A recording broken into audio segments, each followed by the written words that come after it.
ఓం గం గణాధిపతయే నమః. హాయ్ అండి, అందరికీ నమస్కారం. మనం ఈరోజు ఈ వీడియోలో కార్తీక పురాణము 14వ అధ్యాయము.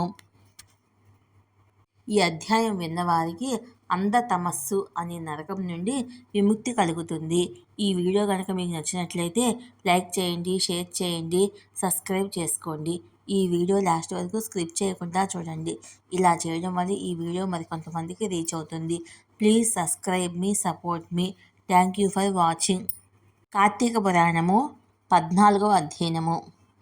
కార్తీక మాసములో కన్యాదాన ఫలం వివరించిన తర్వాత వశిష్ఠుల వారు జనక మహారాజుకు జన్మాంతర కృత పాపాలు నశింపజేసే ఎద్దును అచ్చివేయుట అనే దాని గురించి వివరించడం ప్రారంభించెను. రాజా, కార్తీక పౌర్ణమి నాడు పితృదేవతల ప్రీతి కొరకు ఎద్దును అచ్చివేసి విడిచిపెట్టిన వారికి కలిగే పుణ్యాన్ని గురించి వివరిస్తున్నాను విను. ఈ విధంగా చేసిన వారికి 1,000,000 పర్యాయాలు గయా శ్రాద్ధం చేసినంత పుణ్యం కలుగుతుంది. ఈ మాసానికి మించిన మాసం మరొకటి లేదు. పితృదేవతలు పుణ్యలోకాల్లో ఉన్నప్పటికీ మన కులంలో పుట్టిన వారు ఎవరైనా కార్తీక పౌర్ణమి నాడు నీలం వర్ణం గల ఎద్దును అచ్చువేసి విడిచిపెట్టినట్లయితే దానివల్ల మనకు తృప్తి పొందుతుంది. అది పితృదేవతలు సదా కోరుకుంటుంటారు.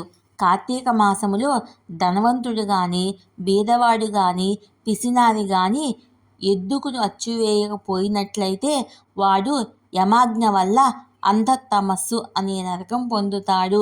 ప్రతి సంవత్సరము పిండదానం వల్ల, గయాశ్రాద్ధం వల్ల, ప్రత్యాబ్దిక శ్రాద్ధం వల్ల, పుణ్యస్థలాలకు యాత్రలు చేయడం వల్ల, అమావాస్యల్లో తర్పణాలు వేయటం వల్ల, మహాలయ శ్రాద్ధం వల్ల ఎంత పుణ్యం కలుగుతుందో అంతకంటే ఎక్కువ పౌర్ణమి నాడు చేసిన ఎద్దును అచ్చివేయడం వల్ల కలుగుతుంది. అటువంటి ఎద్దును అచ్చివేయడం కంటే మించిన పుణ్యకర్మ లేదు. ఇది గయాశ్రాద్ధంతో సమానమని పెద్దలంటారు. కార్తీకములో పౌర్ణమి నాడు ఎద్దును అచ్చివేయించిన వారికి అన్ని ధర్మాలు చేయడం కంటే మించిన ఫలం కలుగుతుంది. మరియు దేవరిషి పితృ రుణాల నుండి విముక్తి కలుగుతుంది. కార్తీక పౌర్ణమి రోజు ఉసిరికాయలు దక్షిణతో దానం చేసేవారు సర్వభూమండలాధిపతి అవుతాడు. దీపదానం చేస్తే అన్ని పాపాలు పోవుటేగాక ఉత్తమ గతి ప్రాప్తిస్తుంది. కార్తీక పౌర్ణమి నాడు ఈశ్వర ప్రీతి కొరకు శివలింగం దానం చేసిన వాడు భూలోకంలో సుఖాలు అనుభవించిన తదుపరి జన్మలో సార్వభౌముడు అవుతాడు. ఈ మాసములో శివలింగ దానము మోక్షప్రదము. అట్టి శివలింగ దానం చేయకుండా కార్తీక వ్రతం అనుష్ఠించినట్లయితే వారి పాపాలన్నీ వజ్రపు పూత పోసినట్లుగా కఠినంగా అవుతాయి.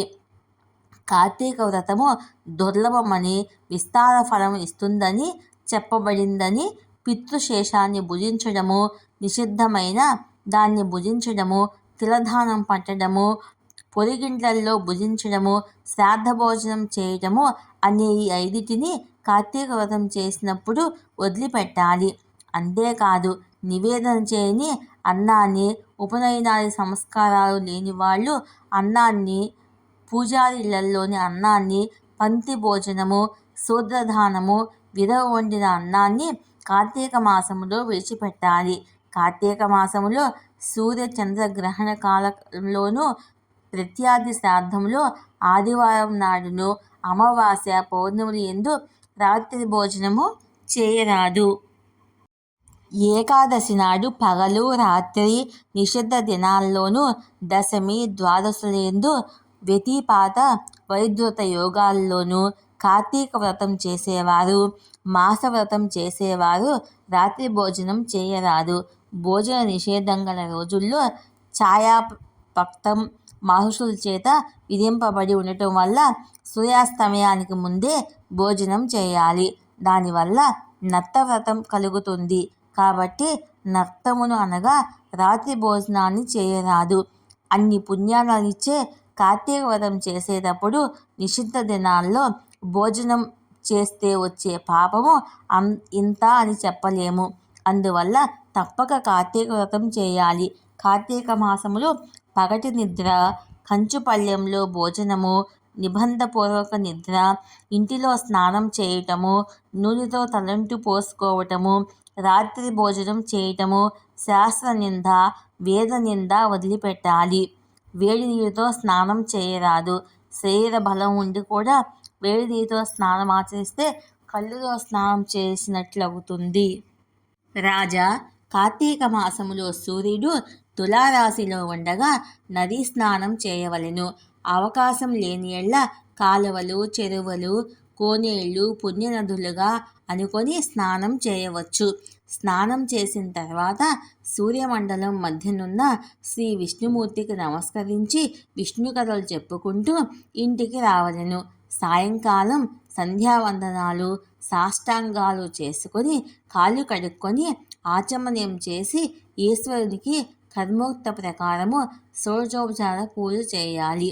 ఈ మాసమంతా సహస్రనామార్చన చేయాలి. ప్రతిరోజు సాయంకాలం విష్ణు సన్నిధిలో దీపమాలలు ఉంచాలి. పిసినారితనం చూపక తన యథాశక్తిగా బ్రాహ్మణులకు దక్షిణ తాంబూలం ఇవ్వాలి.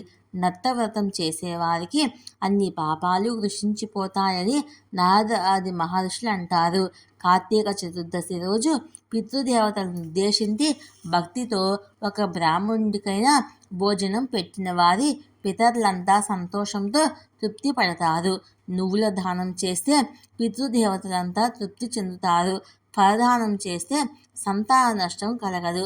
కార్తీక చతుర్దశి నాడు ఉపవాసం ఉండి శివారాధన చేసిన వారు శంకర తుల్యులవుతారు.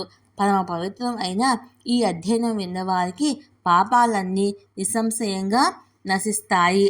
అంధతమస్సు అనే నరకం నుండి విముక్తి కలుగుతుంది. ఈ కార్తీక వ్రతం చేయలేని వారికి 100 నీచ జన్మలు, తిరుపతి 200 నక్క జన్మలు, 300 పంది జన్మలు, 400 కుక్క జన్మలు, 500 పిల్లి జన్మలు, 600 ఎలుక జన్మలు కలుగుతాయి. కార్తీక వ్రతం చేసేవారికి 15 జన్మలకు ముందే ఆ పుణ్యఫల ప్రభావం వల్ల తన నిమిత్తం వృత్తులను చేర్చుకొనుము. మరుజన్మలో జ్వాలావతుల సంయోగం లభిస్తుంది. కార్తీక ద్వాదశి నాడు తన పుణ్య శరీరం అయిన విష్ణువు సన్నిధిలో మహా గొప్ప జ్వాల కలుగుతుంది. జన్మాంతరంలో దివ్య శరీరం దాల్చి విష్ణులోకాన్ని పొందుతారు.